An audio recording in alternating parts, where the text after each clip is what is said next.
नमस्कार, श्वेताज किचनमध्ये तुमचं स्वागत. संध्याकाळच्या नाश्त्यासाठी काय करू पाहताय का?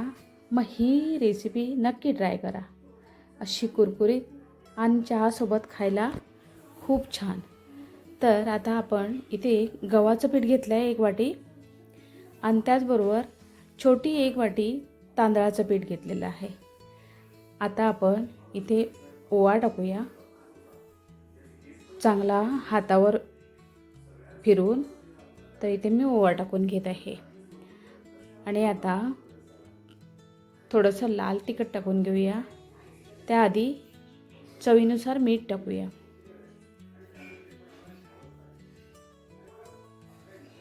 आणि इथे मी काश्मीरी मिरची पावडर टाकून घेत आहे, थोडीशी पाव चमचा एवढी. आणि आता आपण घरचा मिक्स मसाला आणि हळद टाकून घेऊया. पाव चमचा एवढा हळद टाकलेली आहे मी आणि पाव चमचा एवढा मिक्स मसाला आपला घरचा वापरायचा. हे आता कडकडीत तेल गरम केलेलं आहे, ते पण आपण त्याच्यावर टाकून घेऊया. आणि हे हाताने पहिलं गरम आहे म्हणून चमच्याने फिरवून घेत आहे. मग आपण हे हाताने एकजीव करून घेऊया. तर पाहू शकता, हे तुम्ही कधीही आणि केव्हाही बनवून किंवा प्रवासात पण बनवून तुम्ही घेऊन जाऊ शकता. अशी ही चांगल्या शंकरपाळ्या आहेत, तिखट आणि खायला एकदम मस्त आणि कुरकुरीत. तर हे आता मी सर्व मिक्स करून घेतलेलं आहे, पाहू शकता तुम्ही. आता हाताला पाणी घेऊन आपण थोडं थोडं मळून घेऊया. तर इथे मी मळून घेत आहे.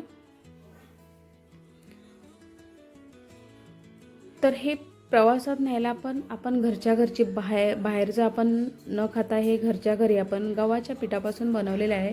हे कोणीही खाऊ शकते.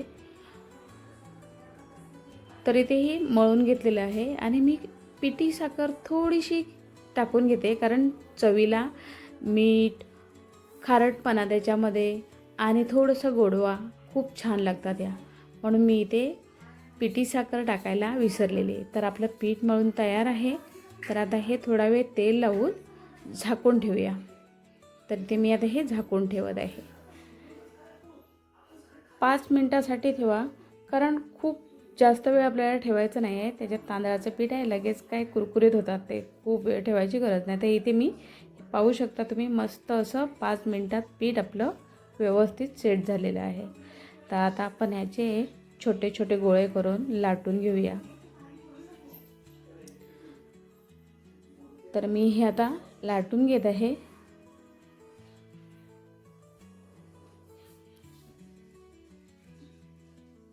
मस्त पातळ अशी लाटून घेतली पाहिजे आणि खूप जेवढी पातळ असेल तेवढी कुरकुरीत जास्त होईल.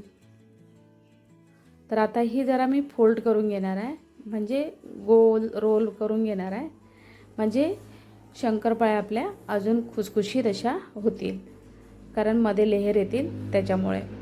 तर आता मी हे असं करायची गरज नाही आहे, पण मी केलं आहे, कारण मी नेहमी करताना याच प्रकारे करते शंकरपाळ्या तिखट. तर आता हे आपण लाटून घेऊया. लाटताना एकदम पातळ लाटून घ्या, जेवढे पातळ, मी पुन्हा पुन्हा तेच सांगत आहे, जेवढी पातळ शंकरपाळी लाटतील, जेवढं पातळ पोळी लाटतील, तेवढी पातळ आणि कुरकुरीत लागेल. जाड झाले तर गव्हाच्या पिठामुळे थोडेसे नरम पडू शकतात, पण हे पातळ झाले तर कुरकुरीत होऊ शकतात. आणि तांदळाचं पीठ आहे, नरम पडण्याची शक्यता कमी आहे. तरी ते मी हे कटिंग करून घेत आहे. तुम्हाला कोणत्या पाहिजे त्या शेपमध्ये करू शकता. तर ह्या प्रकारे मी अशा शंकरपाळ्या कटिंग करून घेतलेल्या आहे. ह्याच्यामध्ये तुम्ही कसुरी मेथी पण टाकू शकता. माझ्याकडे नाही होती म्हणून मी टाकली नाही आहे, अजून त्याला टेस्ट वाढेल. ह्याच्यात काळी मिरी, जिरा पावडर पण टाकू शकता, म्हणजे त्याच्याने पण आपल्याला अजून चव वाढेल, पण मी ते टाकलेलं नाही आहे. तरी त्या पण आता तळून घेऊया. मस्त अशा शंकरपाळ्या बघा फुलून वरती आलेल्या आहेत, पाहू शकता तुम्ही. एकदा ट्राय करा नक्की, आणि तुम्हाला आवडली माझी रेसिपी तर चॅनलला सबस्क्राईब करा. पहा किती मस्त कलर आलेला आहे. आणि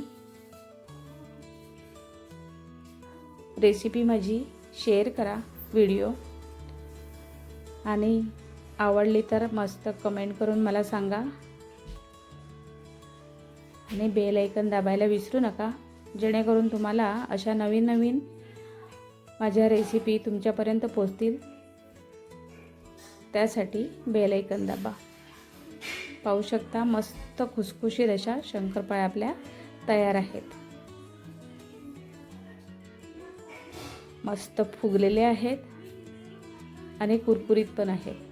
हे चांगले 15 ते 20 दिवस तुम्ही महिनाभर पण ठेवू शकता. पण 15-20 दिवस चांगले कुरकुरीत राहतील. कारण गव्हाचं पीठ आहे म्हणून मी तुम्हाला महिना किंवा 2 महिने असे सांगू नाही शकत. छान अशा शंकरपाळ्या. व्हिडिओ आवडला तर लाईक, शेअर, सबस्क्राईब करा. धन्यवाद.